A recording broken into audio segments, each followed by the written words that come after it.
Hello world. Patricia O'Connor and Frida Reba Darcy is by my side. We're piled up on the couch like life is good and we just don't have any better sense. And as you can see, that is a maple forest in a pot in a box. And I can't tell you who sponsored the box tonight, but it rhymes with Bosco. Yeah. Anyway, I thought if I put it in that box, I would make slightly less of a mess.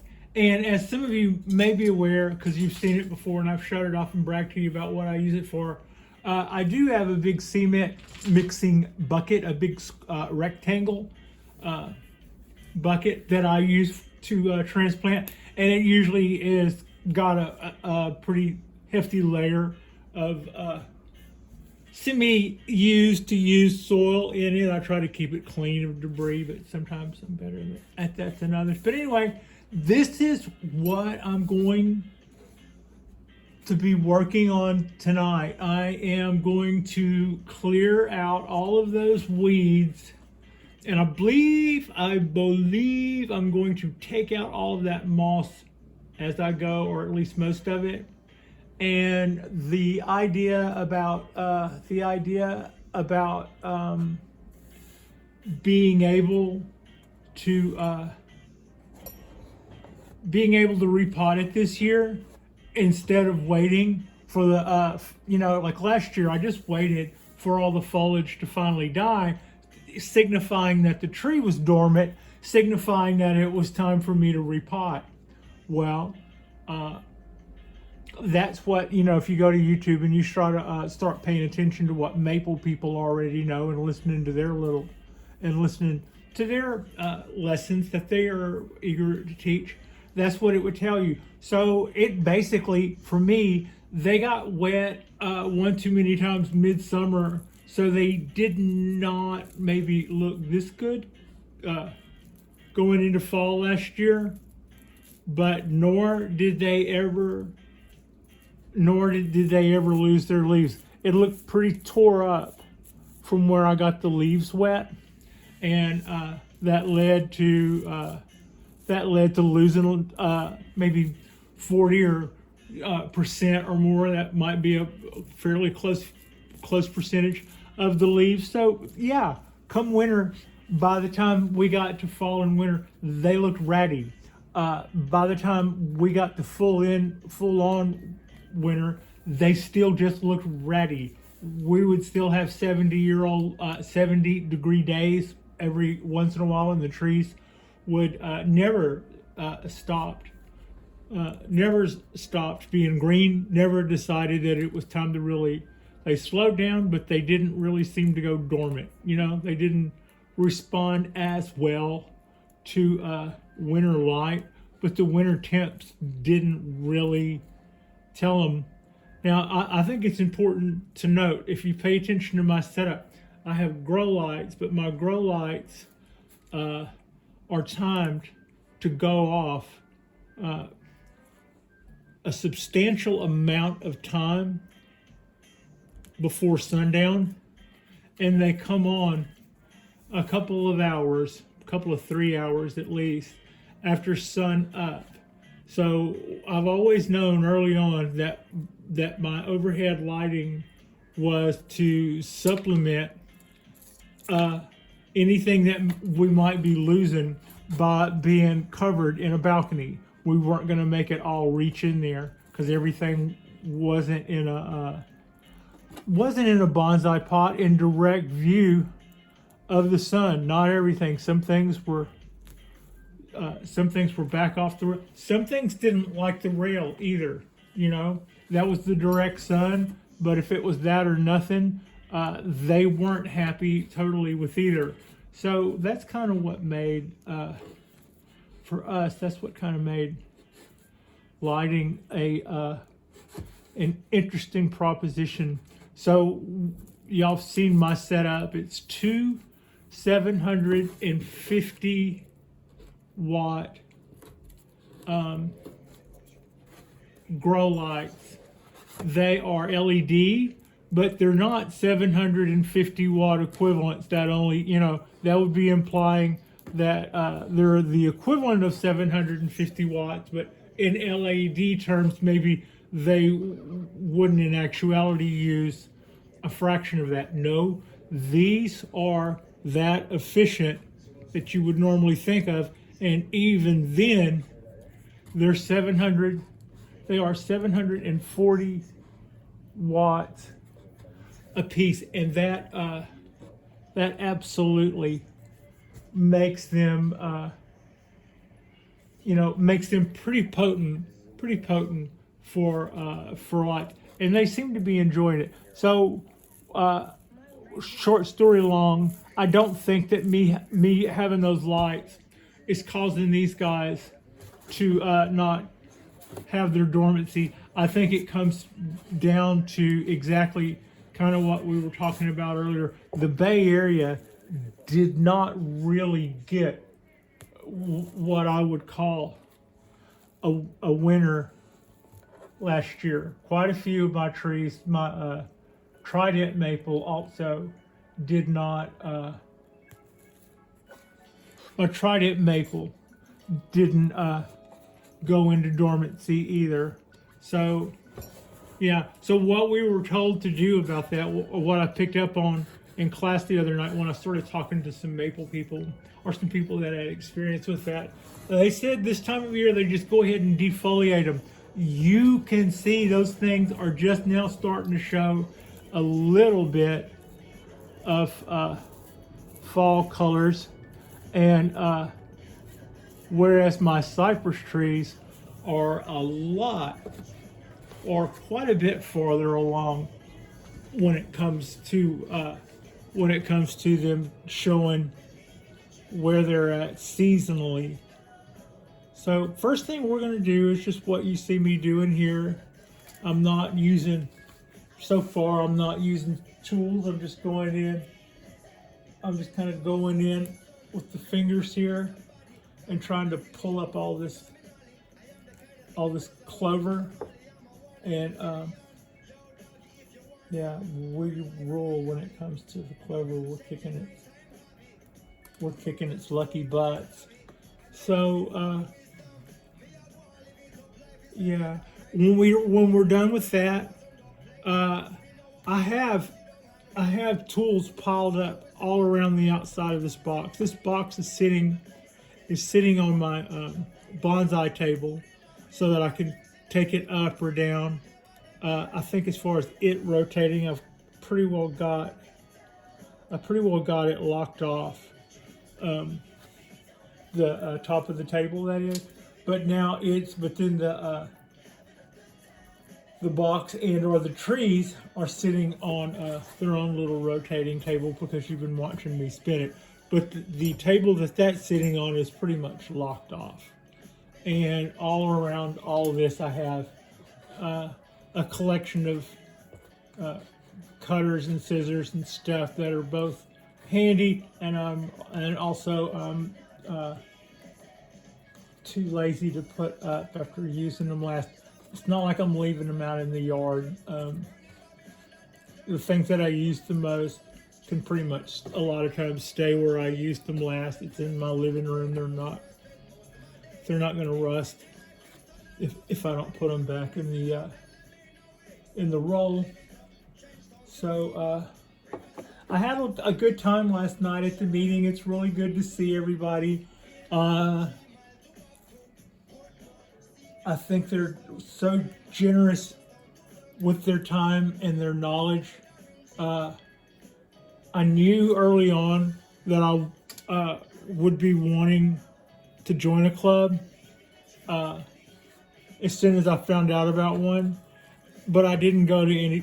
I didn't even Google it. As far as I know, I don't remember ever Googling clubs. I just thought it was kind of word of mouth, and by word of mouth, I probably found out there was a club sometime back, but only like probably almost a year. I've been there. It's almost time to pay dues again, Pat. Yeah, but I wished. I'm saying I wish I'd have done that sooner. That ended up being such a positive move that, you know, it's not like I was holding back. I was curious, you know, to know about where there would be a club that I would be within a drivable distance that would be, you know, my territory's club, so to speak. So, having said that, I probably put that off for a couple of months, but not too many before I popped in. And no, actually, I take that back. I had been thinking about it for some time, but somebody from the club reached out to me here. Now that I think about it, that's what. But I was already there. I'd already made my mind up to do it. I just didn't have the. I just didn't know when and where, and I hadn't talked to anybody with the club yet. But one of our club members, one of our higher ups in the club,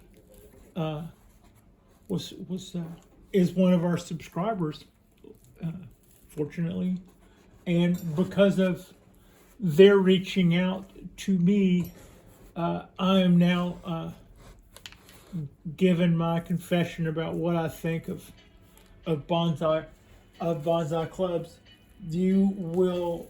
They are a wealth of information. You will almost certainly meet loads of people who you already have something pretty cool in common with. And yeah, so far there looks to me to be a lot of good that can be that can come from going and becoming a member of a bonsai club. See, now I've got to figure out the best way to go about this guy. And also, that is a rather... The first time I saw this weed that I'm trying to grab now, maybe you can see it, maybe my hand's just hogging the show, but the first time I saw it, it scared me. I thought, that thing's going to have a deep root. You'll be lucky if you don't pull up a tree with it. Well, it snapped. So,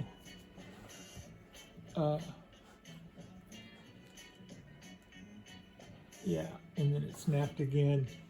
So the roots win, but I just topped it. So good luck, little weed. All right.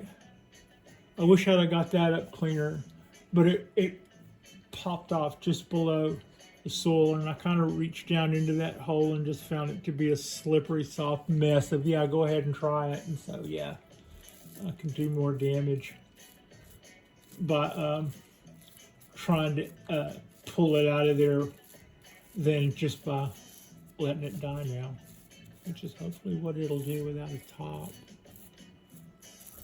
Even having said that, I'm just kind of doing this. This is normally the same thing I would do just to get rid of the curled leaves. These are Koto Hime maples. I bought 20 and planted 19. I had one die, so I took the number 20 that I had sitting off to the side, called it up to the major leagues and planted it in here. Sometime later, I had one more give up the ghost, I believe. And so by that token, we should have been 19, lost one, replaced it, 19 again, lost one, back to 18. However, I've never counted 18. I usually get 19 or 20 when I count them. And I don't know, I'm pretty sure I remembered what I know I remember what I purchased. I don't remember getting any extras, and I don't see how I got that count, but I do distinctly remember planning my reserve, and I do remember losing 2. So maybe in your leisure, or if it occurs to you that it could be a fun game, freeze this at some point and see how many trees you get. Now, it's possible that they multiplied. It's possible that I had something that I thought was a twin trunk, and maybe it was just a scraggler or something, and now it gets counted for the tree that it is. That's the kind of thing that would account for it. Maybe that could happen because I do see one in there that looks a little smaller than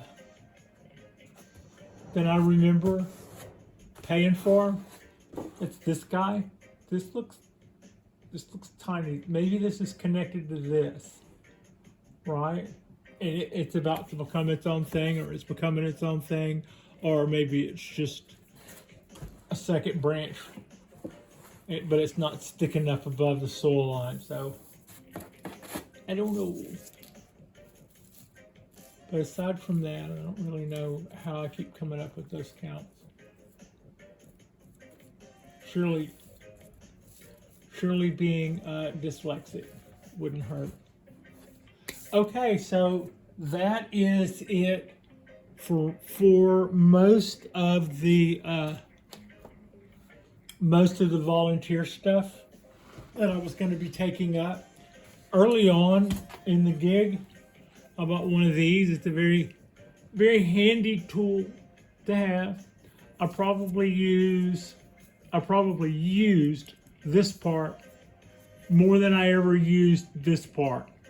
The only evidence that I've ever used this part would be you can see it on the base of the mound of dirt that my oak is sitting in. That mound of dirt is so hard and compressed that the one time I raked down on that to try to clear up the top, I left lines in it before I knew not to. Also, this would be a handy thing for going around the lip of the pot. Let's see, I would turn it that way. Going around the lip of the pot to separate that inside, to separate the mound from the inside edge of the pot. Like you stab it all the way down. But I have a sickle for that. Japanese for that, I don't remember. But I have a sickle that I use that for now. So I don't so much use this unless more often than not, I will use one of these little skewers, or I'm also kind of partial to bamboo. I'll use little bamboo sticks a lot. Yeah, that looks good. Put a little bit of, we were losing some substrate off the top of it. Basically what was going on is as the roots were growing, this tree was kind of heaving itself out of the pot more. And there was substrate on the edge ready to pour out of it as it just kind of like started rising like dough. It was taking that substrate out, and even if I brushed it back in, it was kind of like trying to brush it back in at the edge of a really steep cliff. It didn't really seem like its influence was on staying. So rather than, and then I began to notice that we were going into a hot spell time of the year. So I put some sand around here and around some of my empty spots. That would allow something to be there that wouldn't fall out as quickly, that could settle in and would stay there, and that would hold moisture, whereas I was worried about all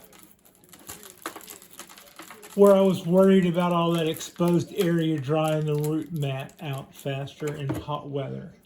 So I had noticed that some of the hot part of probably June or July or something like that, I remember seeing a little bit of leaf curl because everything was just scalding hot, and I didn't feel like deep down in the pot it needed watering down into the roots deep as much as it was just hot and wilty, and I thought a little bit more moisture on the top of everything would probably help that, and maybe help the temperature of the pot some too.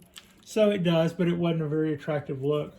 I don't know if you can read it, but this was obviously this area here is where the sand went in there, as is this area too, kind of on top. So that's what we got going there. Probably maybe this February or March, somewhere in there.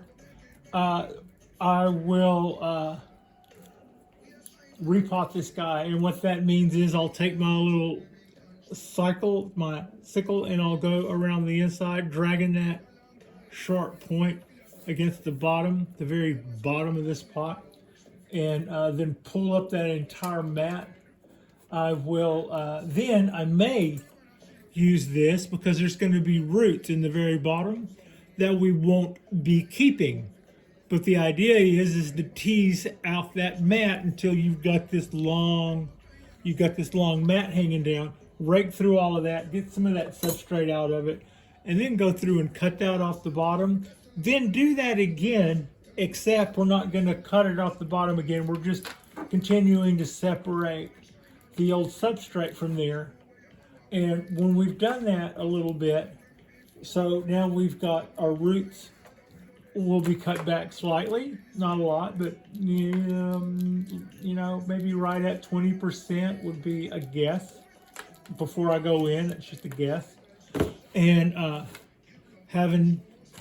once that's done,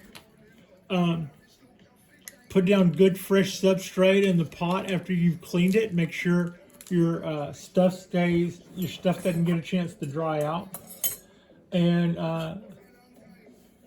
at that point, this will be a hard enough mat. It already is a hard enough mat to where wiring it in will probably not be necessary. It'll be kind of like cutting if you had a doormat and you cut it to shape to fit a bonsai pot. It's both too heavy to float away, and since it's a mat, it's not going anywhere if it were the right shape. Well, that's kind of like where these guys are at then. They're making a pretty hard mat with all those roots. So, speaking of roots, I've got some exposed here. And I'm going to go back and put some substrate back in here. I'm just cleaning up. I'm trying to get rid of all these weeds. And which is what we're doing. We're kind of doing a pretty good job of that. And you can hear all that substrate going into the... Yeah, you can hear all that stuff going into the box.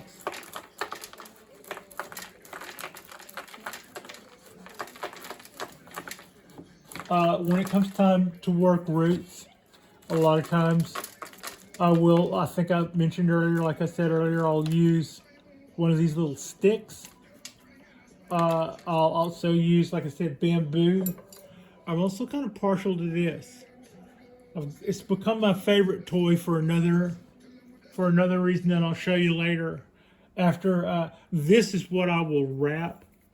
I will tightly wrap a pine tree in wire, really tight from the bottom up, and then I'll stick this next to it and twist the tree around it, and then pull it out, and then I'll have a tree trunk that's already bent in really tight spirals, tighter than I could have done with my fingertips, and rounder than I could have done with pliers alone. Now, then you've got, you know, basically you turn the trunk into a spring shape. So it's up to you to, at that time, evaluate how your tree looks as a spring shape, and then put motion in that shape in it from there. But you are starting off with a shape that opens the tree up to a world of possibilities. I mean, if you just did nothing to it for a couple of years, you certainly wouldn't have you wouldn't be plagued with a straight tree when you later decided to do something. I kind of like this thing where the first 19 trees that I took possession of out of this last couple of batches of Japanese black pine, I've just really enjoyed making them twisted just really twisting their trunks up, kind of like I did with a tree I have called Frankenpine. I got that from Jonas at Bonsai Tonight. And speaking of him, good luck to him. He is part of half the team that is sponsoring a huge bonsai expo this weekend. I am taking my trusty camera, and I will be walking the aisles, taking all of that in. So I look forward to doing that. I look forward to seeing that. I look forward to going. And I'm also excited about something that just occurred to me that would be a fun to do project. I'm just going to tell you now. It does involve bonsai. It doesn't involve my balcony per se, but I have a project coming up that that I'm looking forward to accumulating the materials, and I'm looking forward to the manufacturing or the making of this project, and I'm looking forward to making the video of making this project. And yeah, wow, way to tell people something without really telling them anything. How YouTube of you.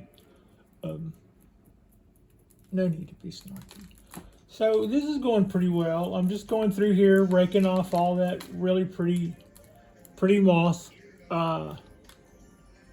Since I'm not going to unpot the thing, it probably doesn't make a whole lot of sense to get rid of all of it. I just want to dress everything back and clean the whole thing up and get all these and get all the weeds out of it. And if I can do that and maybe save some of the moss in the middle of the island to come back, I guess there's nothing wrong with that. Although, having said that, we're still going to be totally tearing up the turf when it comes time to do the repot. I think after the repot, this tree will, it has kind of heaved up in this pot with root growth. But not only that, when I made this arrangement, I made it, in my mind, I made it look like a hill for which, you know, it was probably like we're just looking at the section of Forrest. And this section of it is the section with the hill. And the section a couple of clicks away would have been the section with the valley, right? So that's why we have this. That's why we have this three-dimensional hill in the middle of it. I could have just as easily said said that one side of it was the slope, right? And then the whole thing could have been maybe back to front or something, sloped down. But this is the way I went. So this time, and then after that, it heaved up a little with root growth, which is good. It's telling us that the roots are happy and healthy underneath there, and they're filling that pot up, and then they're piling on top of themselves, and they've ran out of room to spread out, and so now they're starting to raise up the little island of trees. All good, all fine, and it doesn't bother us a bit. That moss was pretty healthy too. So, you know, moss is important. It is. Moss is important. I know when I first got into bonsai, it was really easy to let your mind's eye wander when you saw moss and, you know, in scale with the tree that you were looking at. It could be a grassy field at the base of around a tree, or it could be a field of green weed or something with a tree in the, you know, it depends on how big the tree looks like it is to you, kind of what your eye will tend to visualize sometimes when you're seeing, you know, when you're seeing moss. You know, I get that. It also has caused, it doesn't help you. I'm not going to say it causes problems. it doesn't help you if you're one of those people who tends to overwater. Um, so I'm not a big fan. I probably need to get, I don't know. I'm open to it, but I haven't been a big fan. You won't see a lot of moss on my pines. More worried about rot on them than I am the other trees. It has harder wood than a lot of other trees. I should be more worried about that on the wisteria. And I've just now started trying to combat some of the moss on my bougainvillea, and that definitely has that, you know, almost balsa wood texture that doesn't have a lot of resin in it. It grows quickly. It's tropical. Its wood is going to have to be protected if it's not living, and if you allow moss to grow on it, it'll probably rot away quickly. If not, just feed the moss and disappear.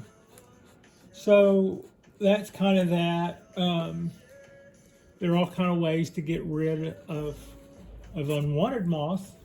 You can, I think I've heard peroxide. I've also heard vinegar. You can just like rub that in place with a cotton swab, and that will wreck the pH of the moss, and it's pretty much a goner after that. So that's if you want to get rid of unwanted moss. A lot of moss is not unwanted though. I was listening to somebody who grows pines, which is just what I just got through saying. I'm not crazy about the moss. But one of the good things I heard, we can look at it both ways. Somebody was saying how when the roots of a pine, for instance, are making their way up to the surface, whenever they break the surface, they die due to exposure. That's just the light kills them. But if you have moss there, then they will kind of go horizontal, and on an older tree, you may see those roots poking up, like mature, thick roots poking up out of the moss in different places. But they also found shelter in that moss from the sunlight, and thus didn't burn away immediately. And that was the point that they were making about moss, that it makes for its own little eco environment in which things that would be getting burned by UV or by just basic sun exposure, it gives those things a medium in between. Almost sounds witchy, but a medium in between to exist in. And that's another good side to moss. Now, I guess it should probably, while we're talking about moss, maybe mention that with the show coming up, watching the Japanese videos that I like to watch, going back a couple of years ago, you would see that everybody would be getting ready for a big bonsai show coming up. So if you were watching fairly up-to-date videos at that time, you would watch all of these teachers or shops/teachers go through their procedures to get their trees ready and to acquire new fresh moss, because they will have done stuff to make their trees look perfect for the show. They may have repotted them, even though you or I would probably not get away with that. And they, so the substrate's perfect. The pot is their show pot. In Japan, they may have rented a show pot. That can be a really big deal on itself, And then, of course, they're going to go through and manicure their soil and make sure everything's perfect. And maybe the top dressing is then changed out and is absolutely spot on perfect. And that's how they would get ready. And that's how they would get ready for a show. So they talk about Sometimes at the shops they will have moss. Sometimes they propagate their own moss, and come show times, certain shops had specialized in keeping their moss stock growing, and would have some for others when it came time to get moss ready on your trees for showtime. So, you know, apparently moss is a pretty big deal. I kind of get it as far as that illusion in your mind's eye of that kind of takes over a little bit when you're looking at tiny trees and they need a tiny little surrounding to fill in the little blank spots. Yeah, that's definitely where moss comes in. So I've got tiny little sprigs here, probably nothing really worth ripping up trees over. Let's see. Earth. All right. Some more of that diamond grass, whatever it is. That has got most of our weeds, not all of our weeds. We're going to go in here. Yeah, we're pulling weeds. Yep. Take that stuff. Now that'll make it easier to get out this other chunk of weeds that now has nothing left to hang on to. So I'm going to go back through after I've done this and sweep around the base of this pot, try to get all the other loose stuff that's ready to go gone, and then maybe clean the lip of the pot. It not only is it going to be dirty from this, but it was getting a little grungy from before, just because it hadn't been cleaned in a minute. I seem to be getting away with this. That's something else. All right. Kind of hard to reach in there and get all of that, but I seem to be doing okay, I think. Needles, golly. You know, aside from the fact that they're always poking you when you're working with pine trees, and those needles are always poking you, aside from that, a lot of times you will not see the damage you're doing right away.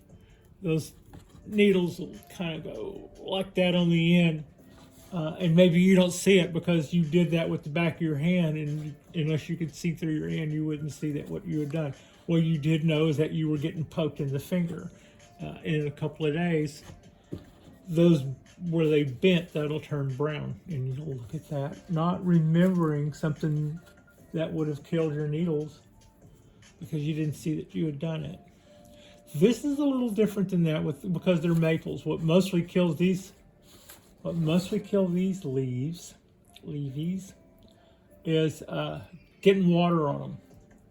You get water on them when you're trying to go through here watering, because these leaves are so fine, little and fine, that when they dry out from that, they dry out dead.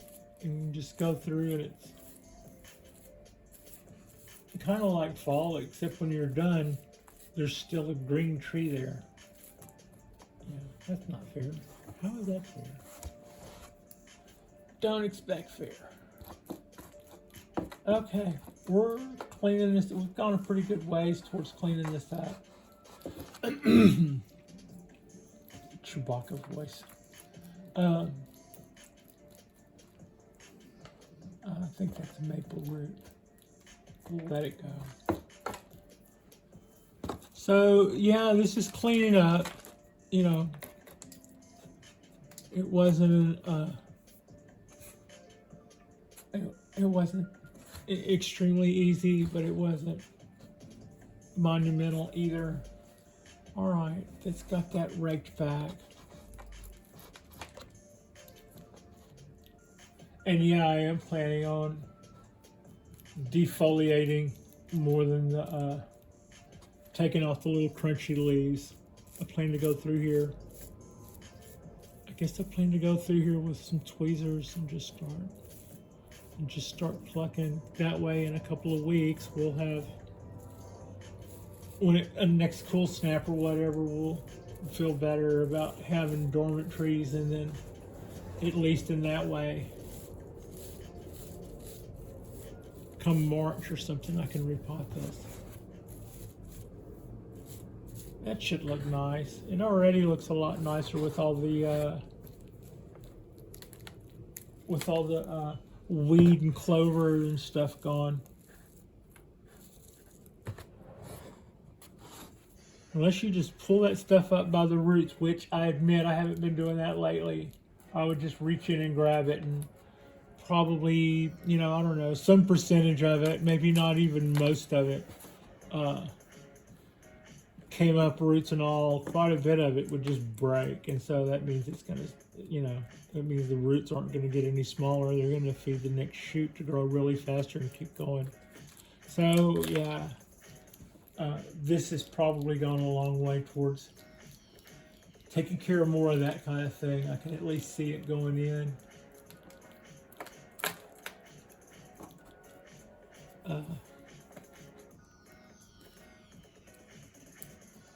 Kind of notice the way I'm just kind of side batting this with my chopstick. All right. We'll take our rock out for the moment. Clean anything else that's looking to go. Anybody else want a lip?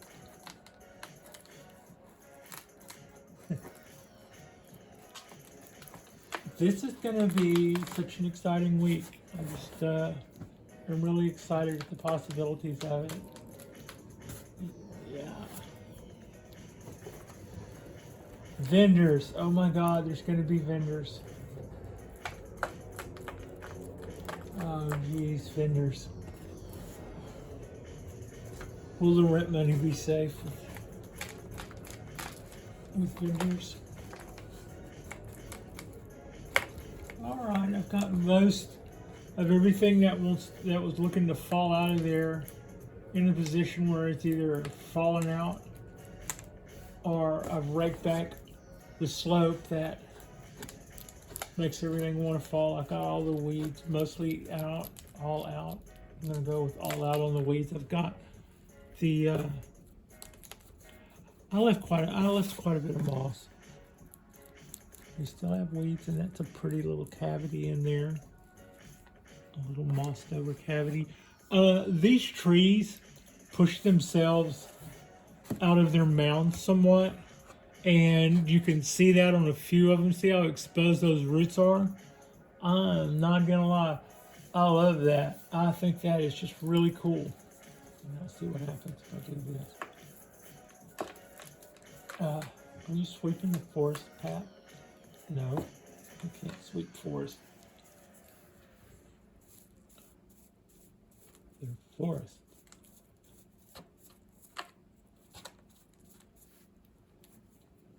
All right.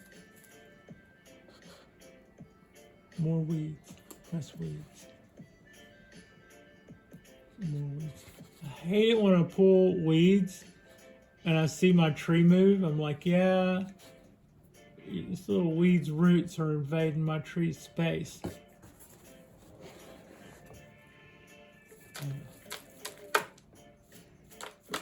This works out. I saw some tips the other day. Somebody was, you know, we had talked about what to clean your pots with. The last thing I saw that made really good sense to watch. I think a lot of y'all know that I have used in the past. I've gone with walnuts, crushed walnuts in a rag. You just kind of crush them into a paste. And they never turn rancid. A lot of other peanut oil or something like that will give you a nice glistening shine on, like, for instance, unglazed pots, or the purple mud pot things, or the maroon colored pots. If they get that white calcium deposits on them, anything will clean that off. Like WD-40 or whatever. The problem is some of that stuff dries out, and the stains aren't gone. They just disappeared while they were wet. So when the stuff dries out, they're still there, still growing, still getting bigger. And I think the walnuts did something to break that down, and they didn't, it wouldn't turn rancid. It wouldn't start smelling like moldy peanuts or old peanuts or something. So that was what that's what I'd used in the past. What I'm hearing about now, and what I saw somebody was doing, a thing where they were getting their trees ready for a sale, not a show, but a sale. And they had done some nice wiring, and they had done some root work, and they just absolutely dolled up the tree. And the last thing they did was broke out some Johnson & Johnson's baby oil. And I thought, well, that's pretty smart. I'm not sure what parts of a baby you make baby oil with, but I thought that was, if it's not gonna hurt your kids, it probably won't hurt your tree, I guess, was an idea. It's not necessarily so. I mean, there's probably all kind of things that are good for humans that aren't so much good for trees. Anyway, I thought that was a cool idea, and certainly one that's not going to be an expensive alternative. And turning up a bottle of baby oil in a rag is going to be good for your hands, and hardly a mess, I guess, if you're going to look at it in that light. Okay. All right. Got more weeds up in here. Little star-shaped weeds. They look like they come out of the ground and make a little pattern like a star. Yeah. Born a weed, became a star. Oh my God.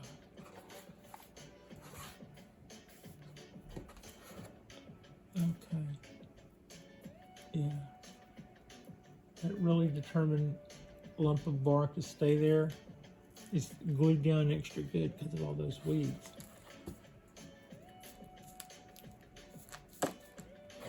Oh. All right, there in the center. How do I get in there? How do I? Like this. No, you're not twisted up. In here.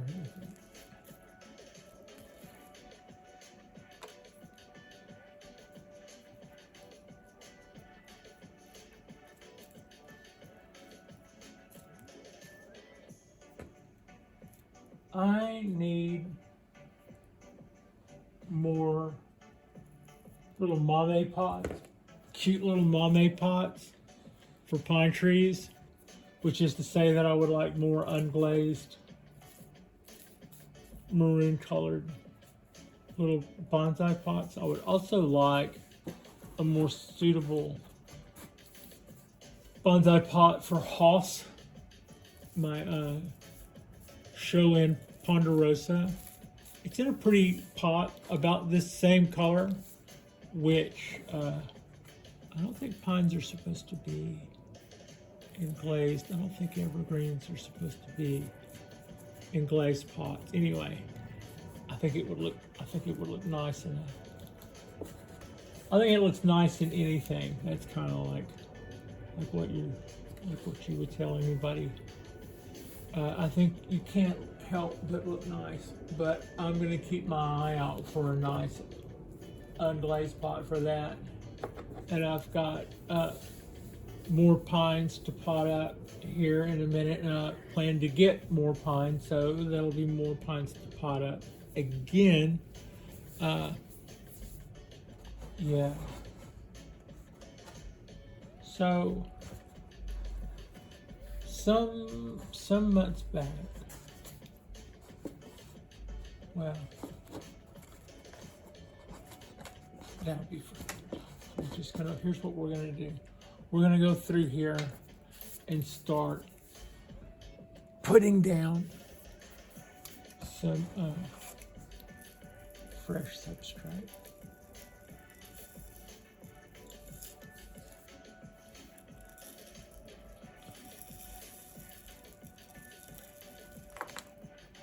Yeah, no, go ahead. Follow in the box if you want to. I won't be that scared. So I'm